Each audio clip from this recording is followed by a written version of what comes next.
Howdy, folks, and welcome back to my harrowing account of one young, brave, megalomaniacal Austinite trying to control the minds of his fellow humans. And we'll find out what factors led to the demise of my ill-fated cult. How did it end? What happened? Why am I not living in some kind of compound in Oregon, guarded by fanatics with submachine guns while I walk out in golden robes to perform some sort of ritual? While some choir of fanatical following women praise me in song, and I walk out in golden robes to speak some precious words of wisdom, and then some sort of elaborate ritual is conducted. And somehow I end up richer. It turns out life didn't lead me down that path. Some people might say that a major tragedy was narrowly averted. People like my wife, who do a lot of research into cult leaders and some of the bad things that happen when bad men get a lot of power. In particular, she's interested in this guy named Jim Jones, who orchestrated a mass suicide in 1978 that led to the deaths of 900 people, many with a variety of levels of consent given. And a lot of people would look at a horrible situation like that and say, hey, that's what happens when you start cults.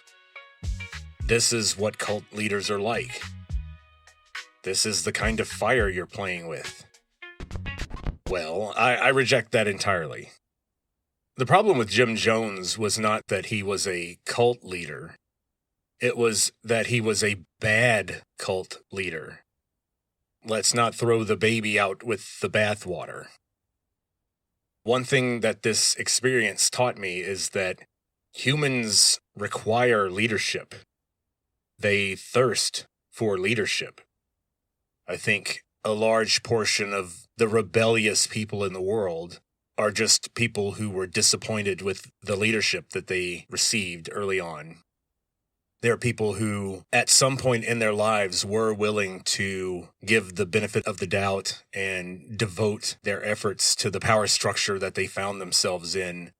But at some point, it failed them. And so rebellion is not a statement that we don't need leadership. It's a rejection of the current leadership. It's saying, you know what, if this is the best kind of leaders that we can get, then let's just burn it all down and see what happens. But I do think that leadership is necessary for people, especially when they're young. And that's what's strange, is that leadership over young people is a particularly contentious issue when that's the most necessary kind of leadership. The effects that a lack of leadership has varies a lot depending on the person and their life circumstances. But there are definite patterns. Because they didn't get the proper leadership, some people end up dead at a young age, or they end up in prison. Some people don't get the leadership they need, and they do just fine.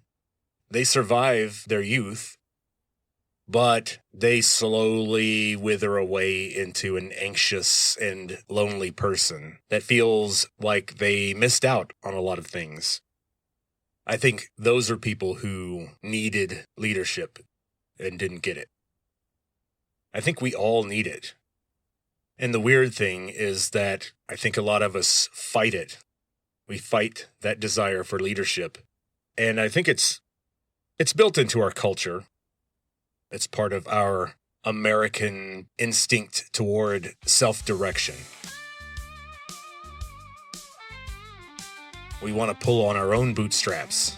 We don't want to tug on anyone else's cape. And many Americans develop a healthy distrust of government. and they make us overlook the importance of having a strong person who acts as a kind of traffic cop for today's busy marketplace of ideas. And if we think back to what Confucius said, the best leadership is not going to be found in the government. If the best leadership comes from the government, then you've got a serious problem. You definitely don't have a free society. And so our tendency to want to overlap government with other kinds of leadership is a problem because it's way too top down. It's more like ancient Egypt in the age of the pharaohs than a modern free society. In a modern free society, you have a variety of leaders exerting leadership over the arts or the sciences or households, the most important kind of leadership. Leadership over a classroom or a community or a baseball team. This stuff is important, and I think our society has neglected that role, and we're suffering the consequences of it. I think our society is suffering because we don't even know what leadership looks like anymore. We look at Jim Jones and we think, oh, that's a leader. And I have a terrible, terrible, dark, horrible thing to say. I'm going to lose a lot of listeners here because I think that there is someone to blame for our situation here. The fact that leadership in Western civilization now is in such a sad state, I'm going to have to lay that blame entirely on our doorstep. I think we did it. We don't have good leaders because we're terrible followers.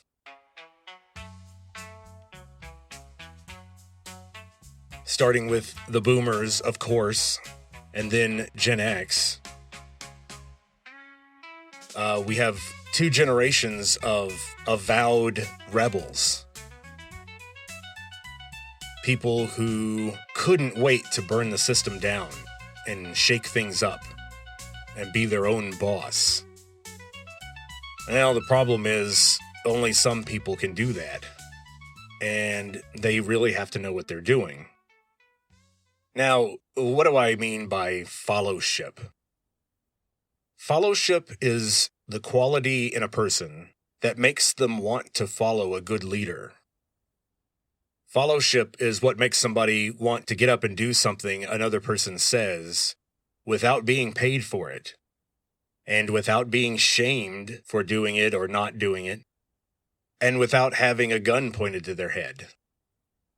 So when we lost followship, you're gonna lose leadership because good leaders require good followers.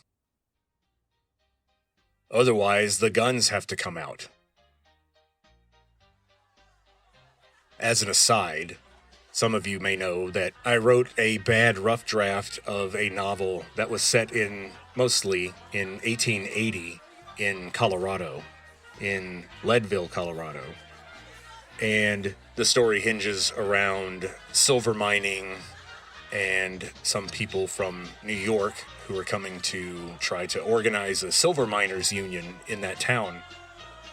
And there's a gentleman who talks about the importance of silver and lead in Western civilization. And he says that greed, here we're going back to Gordon Gekko again, but the character in my book waxes poetic about the beauty of greed and how it civilizes men. How men come out west looking for wealth, and that causes them to behave in good ways because you have to be temperate, you have to save your money. And so this character says that a greedy man is a good man because he's civilized. You can control a greedy man. The worst kind of man is a man who's not greedy, the man who's not material, because you can't move him with silver. as this character says. And if you can't move a man with silver, then you got to go to plan B. And that's when things get ugly. Plan B involves lead, i.e., threatening to punch holes in their body with fast-moving pieces of lead.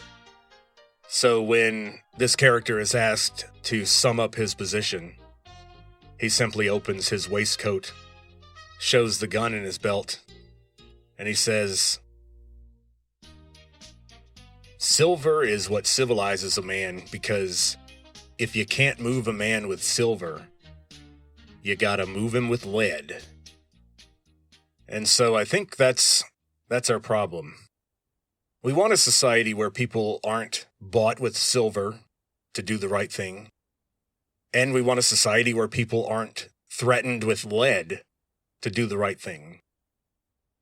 We need a society with good fellowship so that we don't have to do that stuff. And I think this connection between fellowship and leadership is important because fellowship is how you can tell when you've got a good leader. That's how you can single out the Jim Joneses of the world. That's how you can exclude them and protect society. How can we tell when someone's going to be a good leader, a real leader? And how can we tell when they're just going to be another abuser who just wants to figure out a way to marry a 14-year-old? Well, you look for fellowship. A good leader is a good follower, by definition, because usually all the leader is doing is following the will or the words of some other institution or being or dead person. It's that ability to take themselves out of it and say, hey, this isn't about me. This is about our project. This is about what we're aiming at. That's what real leadership is about. Not to direct people's attention to you, but toward some concrete, positive purpose. So, am I a good follower? Did I have what it took to avoid the Jim Jones problem?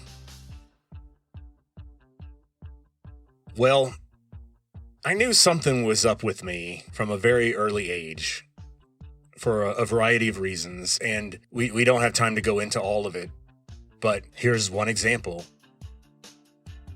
So I really, really loved that movie, The Karate Kid.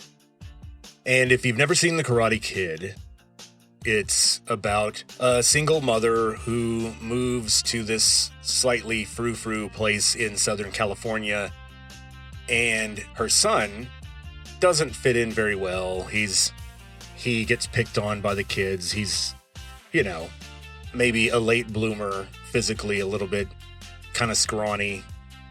And there are these guys, the Cobra Kai guys. And Cobra Kai was the name of a karate school in town that catered to young bullies, apparently. And the teacher was an absolute psychopath. He was like this screaming guy who liked to punch students and acted more like a drill instructor than some sort of nurturing teacher. And when I saw The Karate Kid, I was blown away, and I absolutely hated the main character, Daniel. I thought he was annoying and kind of a whiner. And I loved Cobra Kai. I loved the Cobra Kai school. I absolutely thought to myself, I've got to find a place like that. I want to follow an instructor like that. I had to wait a while, but finally, around 1990, during the peak of the Taekwondo craze, which came in partly, I suppose, due to the popularity of The Karate Kid, and, well, it's a long story that has to do with the fact that Taekwondo was more systematized by organizations in Korea, and they had a ready-made curriculum. A lot of this goes back to American occupation of South Korea starting in the 1950s. And there were logistical and organizational advantages that Taekwondo had over karate, which you could argue may have peaked in the 1960s, because by the 1970s, Kung Fu was running everything. Well, there were no cool Kung Fu schools near me, but luckily, I did eventually find Taekwondo Plus, a Taekwondo school in Beaumont, Texas. And I was working as a cook at Dairy Queen at the time.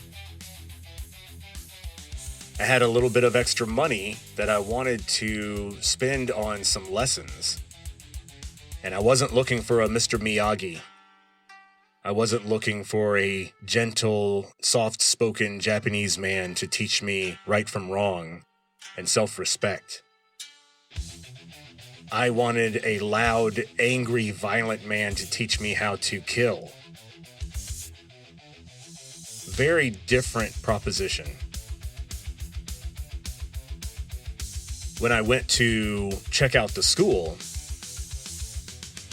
I was watching from the gallery through the glass. It was a white belt class, and the instructors were talking about the ki-hop, the yelling, and how important it is. It is very important for a lot of reasons, and, I'm going to do, I guess, episodes on martial arts at some point, but these guys who weren't even in uniform, they were in the back row in the classroom. It was apparently like a trial class for them. And I could see that they were not taking things seriously. I saw this man who physically resembled the leader of the Cobra Kai school. He even had the salt and pepper hair and a jawline that you could use as a letter opener. This was Marvin Conway, and Mr. Conway was awesome. And they were kind of making a joke about yelling. They were not taking it seriously, and Mr. Conway kind of interrupts the instructor and goes up to the guys and explains to them that controlling your breathing is super important. And you find out also that it's extremely important, especially when you consider situations where you're going to be struck very hard in the abdomen or in the chest. That's going to make it difficult to control your breathing. Struck in the head makes it difficult to control everything. Very few people have been in a situation where someone that you are convinced is trying to hurt you is screaming as loud as they can in your face. It's a little unsettling. It takes you off your game just a little bit. And so these guys didn't understand that. And so Mr. Conway wanted them to breathe in right when he punched them in the gut. So they would be able to compare that to being punched while you're breathing out. And it's true. Getting hit while you're breathing out is infinitely better. Doesn't hurt nearly as much. It's weird. But obviously, right when this guy goes to take a deep breath, Mr. Conway socks him in his gut. The guy's face turns red, and they weren't laughing anymore after that. And I thought to myself, well, I'm in. I'm sold. So I joined that Taekwondo school, and I learned a lot. Aristotle said that all true learning is painful. Mr. Conway taught me quite a bit.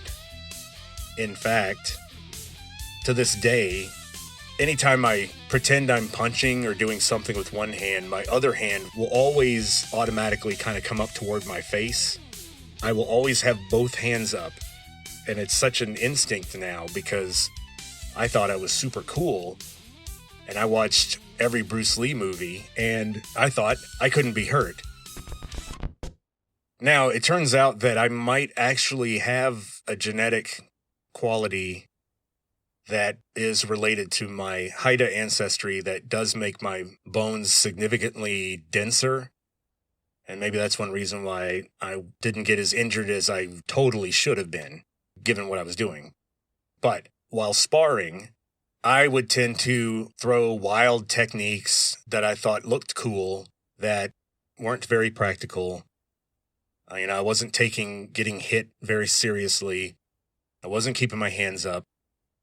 And so Mr. Conway, between sparring rounds, would come in and say, hey, Lecornu, you need to keep your hands up. What's with this technique? He's trying to verbally let me know what I was doing wrong. But, I come in there with too many Dr. Peppers in me, and I want to show off. And so finally he had enough, and even though I was a blue belt at the time, for the next round, he grabs me and he's like, you're sparring with me the next round. Get over here. And so he puts his gear on, and I'm like, oh, this is not a good situation. And so the round starts, and Mr. Conway is just totally still. And he's like, come at me. Throw something. Do something. So I go in and try some simple side kick, that kind of thing. But the problem, of course, is I'm not paying attention to where my hands are. He immediately sidesteps my not very fast kick and just punches me right in the nose. Just boom. It's just that thing where you just see a flash. He may as well have just put a camera in my face and set off the flash. Next thing you know, I feel top of my lip is wet. My little pencil peach fuzz mustache was getting wet for some reason. So anyway, he had bloodied my nose, but what do you know? Habits are hard to break. And so I could not, even at that point where I was focusing on keeping my hands up, I would still let them down at certain times, and he'd hit me right in my nose. And so finally, I got the message. I was a better fighter after that one incident. So what does all this have to do with me starting a cult? Well, I think you can maybe see the pattern here. I've always been attracted to extremism, especially people who lead groups to do extreme things.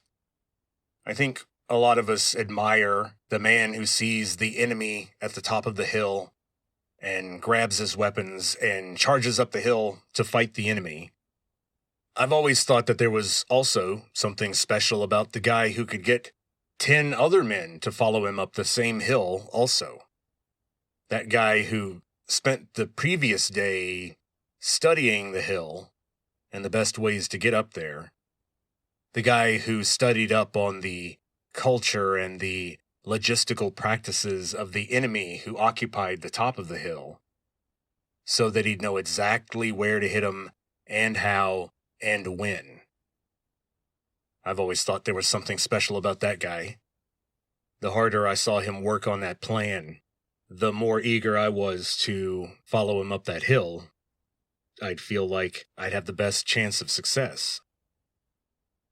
So I think the follower in me is what creates the leader in me.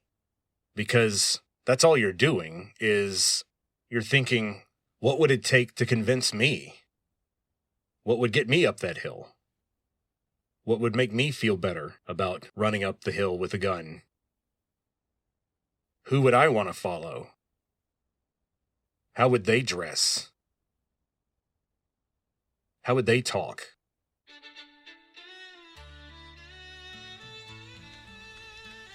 There was a historian who looked at records left by the Union Army, and they noticed an important pattern where Union officers would plan important maneuvers and tactical changes based on the timing of their soldiers' coffee intake. Whether the soldiers had had their morning coffee or how long had it been since they'd had their coffee was taken into consideration when planning the timing of attacks or looking at when the enemy might choose to attack. Now, to me, that's good leadership. That's understanding your people, understanding the enemy. I talk about martial arts, which means basically talking about fighting, and I talk about war and also my childhood in this area because I think most of our most powerful instincts are formed around emotions that evolved to help us find resources to make tools and to work together to fight war. And this is weird, so hear me out. We have to rewind the tape way, way back, not to me as a young man in the 90s, taking fencing in Austin and taking it way too seriously and having the instructor become a little angry because I broke 2 foils on people. But let's face it, if that had been a real fight, those people would be skewered. That was a solid hit. And it's not my fault that his foils are weak.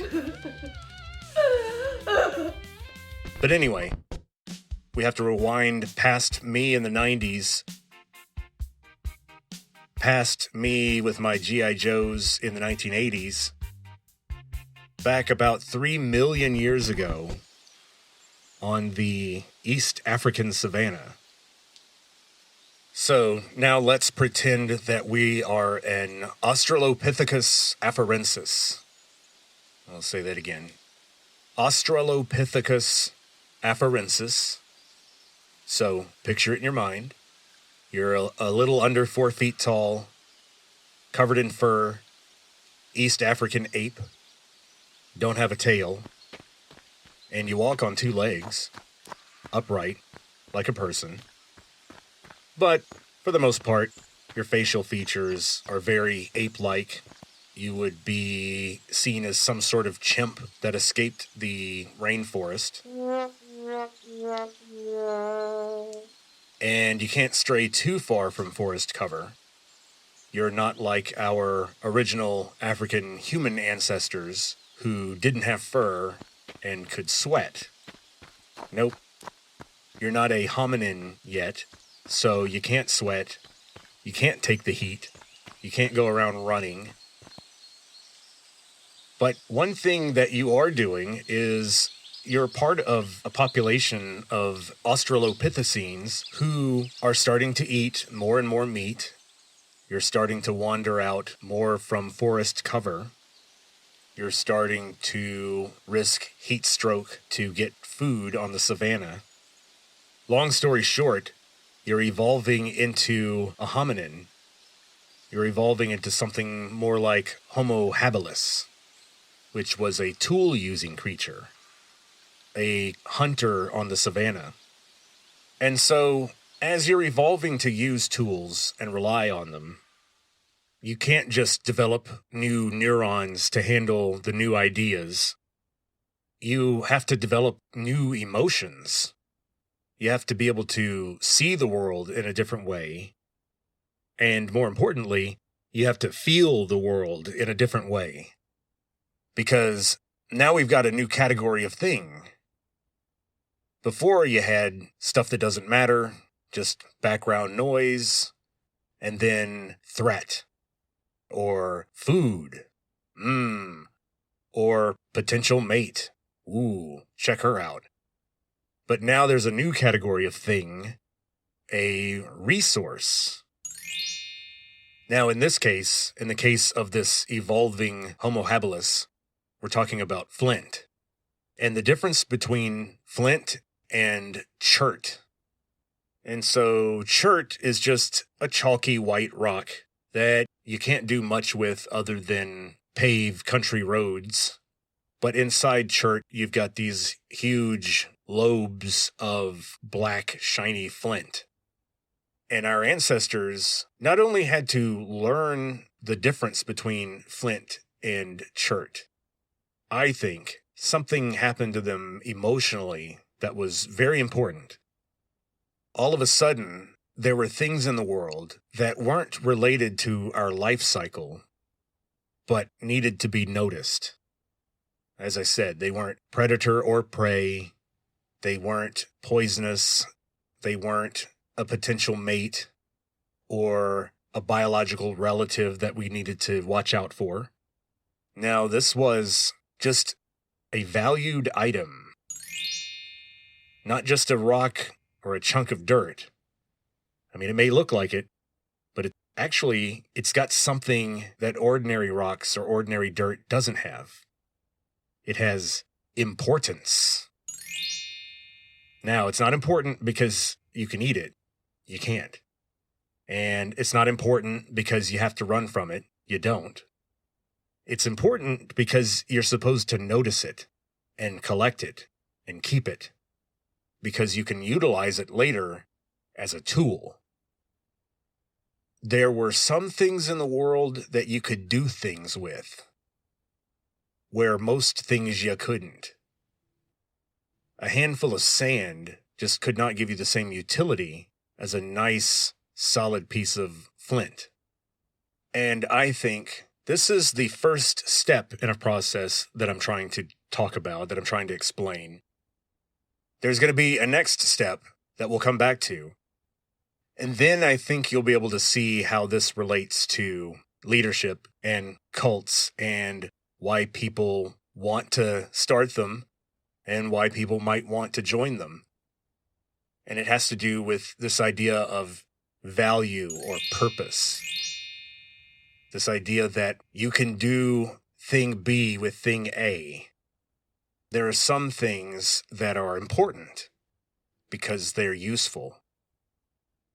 And of course, that's going to eventually extend to our thoughts about ourselves. Everyone at some point has to ask, am I more like Flint? Or am I more like Chert? How useful am I? And does that matter? Well, the early 2000s were a great time to live in Austin. Austin was exploding in population at the time, and all of us Gen X hipsters thought we ruled the roost, and every night was 80s night at the Highball. South Lamar was starting to turn into Walt Disney World, and South Congress was turning into some kind of strange tourist attraction. But I gotta say, there was a store on SoCo that sold leather goods, and I found this really cool replica of the wallet that Samuel L. Jackson's character owns in Pulp Fiction. And of course, we know the distinctive feature of that wallet is that it says "Bad Motherfucker" on it. And whoever made this, they got the stitching exactly right, the right color. It looked exactly like what they pulled out of the trash bag at the diner robbery scene at the end of the movie. But anyway, Craigslist was especially useful. Remember, back then, people were just now starting to be able to use their phones to organize meetups and get on Craigslist and that sort of thing. Only a couple of years before, unless you really shelled out money for a BlackBerry, you were pretty much stuck with using a desktop or a laptop. And so the group grew over that first spring and summer. And by grew, I meant we went from 1 or 2 people showing up. I never had a time when no one showed up. That would have been an especially tough blow to one's ego when you're trying to be a cult leader. What if someone threw a cult and no one showed up? But we would easily have 10 people show up. You could always count on enough people to have a good conversation. And that first spring and summer had really good weather. So we spent a lot of time at the parks. Mayfield Park, Zilker Park. We merged into a lot of drum circles. We had to dodge our way out of a lot of disc golf courses. But there was a problem coming. And some of you might remember that back in the early 2010s, it used to get cold. And not just the occasional weird blizzard, but actual autumnal type weather. And so, as of, say, October that first year, the parks weren't quite as convenient for meeting as they used to be. And so we started to gravitate to meet at lounges and bars like Trudy's or Opal Divines or Cover 3. I think they're still open. This, of course, changed the vibe a little bit. The meetings were a little bit louder. People were drinking alcohol. The ones who did. I would say the majority drank alcohol. Our Islamic friend chose to abstain, of course, when he did attend. But it didn't quite fit the meditative nature vibe that I was going for, or that I started to enjoy there during the summer. The meetings would feel healthy. When I came back from a meeting, I was getting tan, which for me means turning red, and staying red. I don't burn easily. Whenever I start to tan, my tan is pretty rusty colored. Gosh, I don't know why that would be. It definitely added more confusion for the people who thought that we were naturists. People who came for naturism were more confused by these fully dressed people hanging out drinking overpriced beer. We had a guest who said he was a comedian, and I don't know that we were the best audience, but he told a joke about, don't you hate it when you are pumping your gas at the same time as someone else on the same pump? And whenever they start their pump, you notice that your gas starts pumping more slowly, and that really angers you. And, yeah, it didn't go over. Didn't quite get it. But strangely, after the meeting, he sent me an email with a review of the meeting, and he said that he wouldn't be attending any more meetings because I wasn't nearly as funny as I thought I was. And I know that. I mean, things sound really funny in here in this skull. And then sometimes when they leave the skull, they're not quite as funny.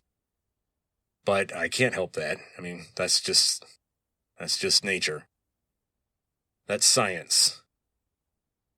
So, here's where we reached a pivot point. It started to get real cold, and I started to feel like we were just partying and hanging out. So I saw an ad for this thing that they used to have at the Alamo Draft House occasionally, called the Dionysium. The Dionysium, and that's Dionysium. Yes, it's a weird reference to a pagan ritual, an invocation to Dionysus. So I thought to myself, well, we've got to check that out. And I invited a couple of cult members to this show.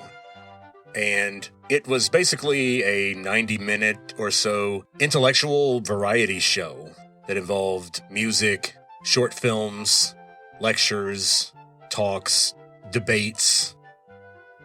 And it started with a long, clever, poetic invocation to Dionysus. And you were strongly encouraged to drink wine, as much as you thought would be good for Dionysus during the show. And the core of the group were two guys that were a visual odd couple in the sense that they didn't match each other's vibe or appearance or height or dress style. The shorter, stockier guy was a red-haired gentleman with a nice full beard, And he was sort of the intellectual leader of the group. He was the one who recited the invocation and gave a couple of the talks. But he would also gladly hand over the stage to a variety of people, but he would always come back. Whenever he'd come back to the stage, he'd have a really cool comeback or some kind of tagline or summation of what just happened that was funny.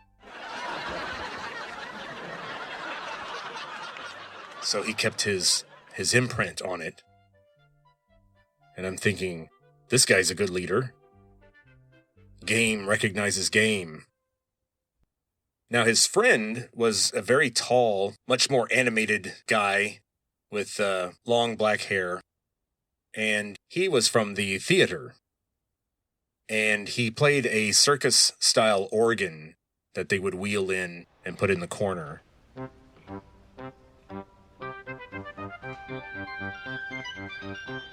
And that would be sort of the odd soundtrack to some of the things that were going on.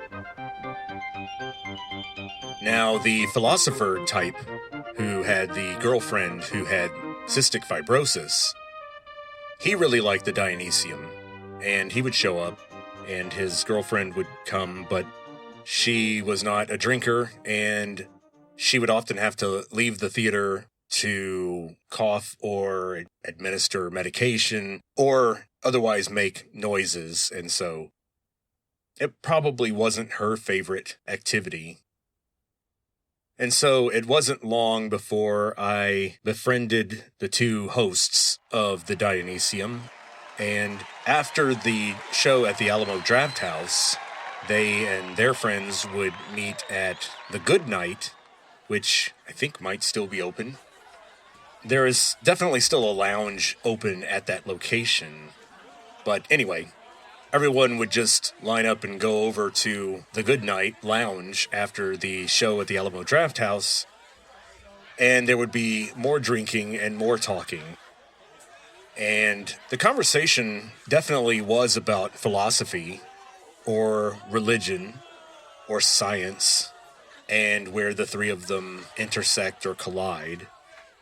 So there was that element. We were sort of on topic, but there was still definitely even more of a party vibe. The group had grown, but there was definitely no focus, no meditative vibe. Now, I want to make it clear that I had no problem with the fact that I was not the big ego in charge. I got plenty of attention. I was fine. And all along, I'd always considered myself the facilitator rather than a lecturer or a dictator.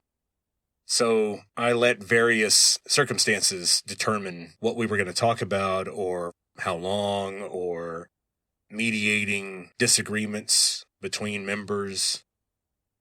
I definitely wanted to foster a democratic type vibe rather than what was really going on, which is that I was absolutely in charge and they needed to know that.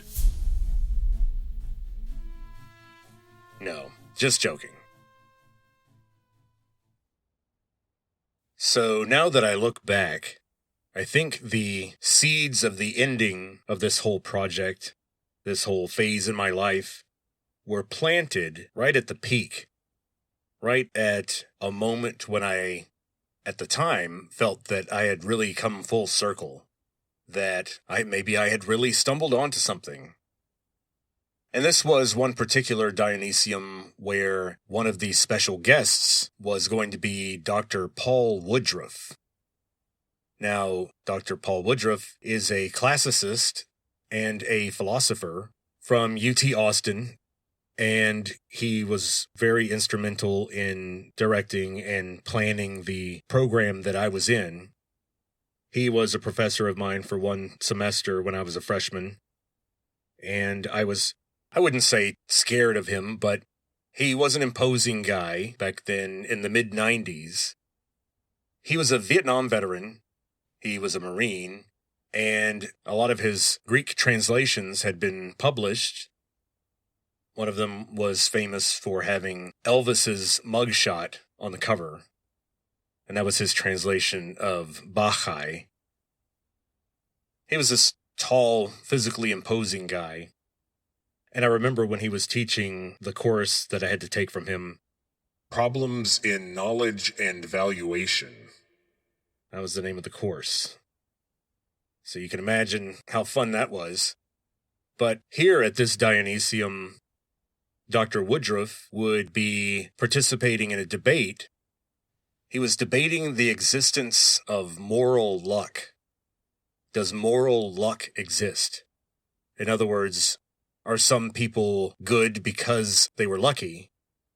And are there people that we can look at and say, they're not really evil, they were just put in really bad situations? And of course, as a combat veteran of Vietnam, Dr. Woodruff has special experience in this sort of thing because of the things that he had seen during his combat tour. And so I was looking forward to this debate. And when Dr. Woodruff comes out on stage, it was a little upsetting because he had clearly gotten ill and he was kind of stooped over and he just was not the physically imposing person that I remember from 15 years ago.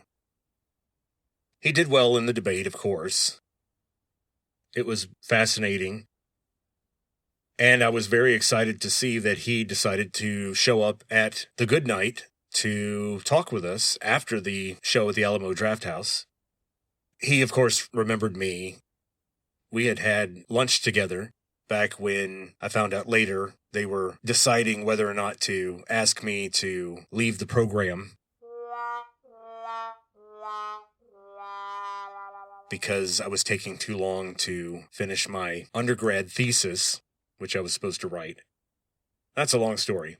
But anyway, I had been a thorn in his side for a while. And here I am with my entourage of younger people. And the philosopher acolyte of mine decides to just completely tear into Dr. Woodruff and starts grilling him about logical mistakes that he thinks that Dr. Woodruff made during the debate.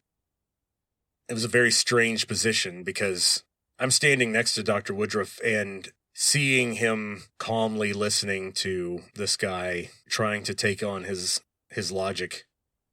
He just seemed so frail. Like all of the strength, the imposing quality that he had before was gone.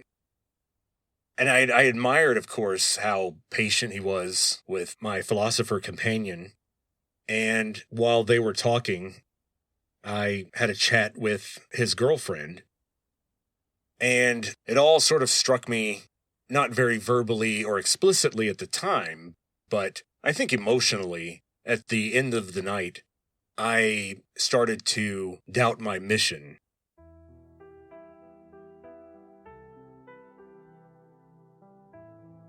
It struck me that that young woman had zero interest in the semantics of the logical arguments for or against the morality of combat atrocities committed during Vietnam. She wanted to hear something comforting that would help her deal with what she was facing, with the prospect of an early death, with extreme physical discomfort, and all the unfairness of life that her condition reminds us of. I think societies do their best to paint a thin veneer of fairness over the ugly chaos of nature. Life is a genetic lottery. Life is a sport where half the battle is won the moment you're conceived, because the social status of your mother and father matters a great deal, along with whatever biological gifts or curses that they gave you along with their DNA. And so these were the seeds that started inching us toward the end of the project. And another thing that started to rear its ugly head was, I guess for lack of a better word, gender issues. And so some of the people who participated in my group were also members of other groups, and some of them were part of this group called Atheism Plus. Well, actually, they were a faction of the ACA, the Atheist Community of Austin, who were dedicated to Atheism Plus, which is essentially, I guess, atheism plus a certain level of social justice concerns. And one of the problems that the atheist groups had for a long time is that they were overwhelmingly white and overwhelmingly male. So what was happening was that the Atheism Plus people started to notice that my group was also overwhelmingly white and overwhelmingly male. And I tried to stay out of that as much as possible. I actually had to hear about a sexual harassment incident that happened at an atheist conference where a gentleman allegedly harassed a woman in an elevator, and I was asked about my opinion on the matter during one of our meetings, and I had a very difficult time explaining to them how little I cared about any of this stuff. The guy in question, he had one joke that he made that I thought was funny. He would tell people that his parents wanted to name him Jew, but that wasn't Jewish enough. And so they settled for David Silverman. His name is David Silverman, and he's Jewish, and that's a very stereotypical Jewish name. And so I don't know the first thing about this guy, and, didn't really care. Now, another guy who was accused of being sexist or something was a guy who also happens to be Jewish. I don't know if that means anything, but Sam Harris. And he's a neurologist and philosopher. And he became a sort of famous atheist by writing books about atheism. But then he made a lot of atheists angry because at a conference, he gave a talk about how atheism shouldn't even really be a word because it's not really a belief system. It's just saying no to somebody else's beliefs. And he's exactly right. And so he's sort of like, we're all just sort of yelling no at the people next door, but what are we coming up with? What are our ideas? So I thought that was interesting. I also liked that Sam Harris used his philosophy chops to write a pretty good treatise on the moral dangers of deception. He makes a good case that there are no such thing as a white lie, that all deception is evil, unless you're sort of at war with that person. So spying or using deception during warfare is a different story.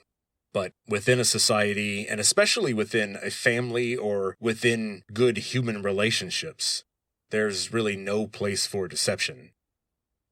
I was impressed by the strength of his reasoning there. But one thing I've always noticed is that I've always tended to have close friends who were very religious. And one thing I had come to conclude is something I had noticed in the years before.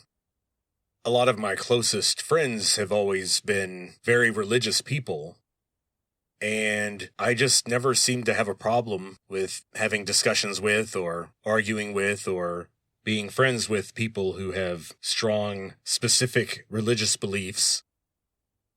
But for some reason, the people with extreme non-religious beliefs tend to have an issue with me.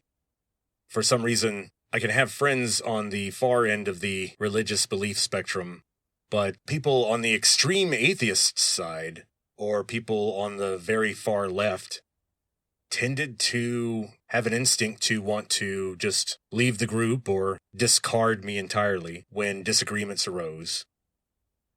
I found that interesting, that in the marketplace of ideas, in the huge mosh pit of society, I was getting chest bumped and pushed toward the religious end of the spectrum just by asking these questions. Well, we'll have to continue the story of the dissolution of the group in Volume 3, our final volume, where we'll talk more philosophy. We'll also talk about what did I start doing instead of that group? What filled that void? It's funny, thinking back on my life to write the script for this episode, I was thinking, I did the same thing everyone else did in the 2010s. Like everyone else, at first I was charmed and excited and fascinated with the idea of being able to communicate and organize with people so easily. But then the pressure of dealing with lots of people in a group who may not agree on things started to take its toll, and I realized how valuable an hour of silent solitude can be. I also started to network. I met people through the Dionysium crew that started to give me some ideas. And long story short, I used Craigslist to make money instead of trying to find God or community or meaning or purpose. Who needs that stuff? It was the 2010s. People needed money. Things were getting more expensive. Back then, there was this idea that capitalism could still work. And so all you needed was 3 or 4 more side hustles, and you could get those bills paid. You could make those ends meet. Just suck in your gut, you know? So I dove into the new technologies and the new ways of connecting with people, and I ended up spending the next 10 years doing freelance editing of various types and also photography. And my aversion to doing newborn or maternity or wedding photography eventually led me to the world of fashion photography. That's strange. So we'll have to cover that in the last volume. We'll also talk about my last big hurrah with the Dionysium crew before they called it quits. And it was a debate that I participated in. It was a debate about, was Bruce Lee's death an accident or was it murder? Was it covered up? There's a long story behind how that got planned and how that turned out. And we'll talk about all that next time in Volume 3. We'll also talk about my thoughts about the next cult that I'm going to start. And when I have more time and resources, I'm going to come back with a vengeance. It'll be a lot more like Fight Club, but with some big exceptions, and we'll talk about that, so don't get nervous. But anyway, stay tuned for Volume 3, where I'll sum things up, and I'll talk more about what I've concluded about life and meaning, and we'll go back to the African savannah, and we'll find out the end of that story, the evolution of meaning. What does meaning mean? I do think it has a lot to do with that flint, and we're going to come back to that. So until then, I'll talk to you later.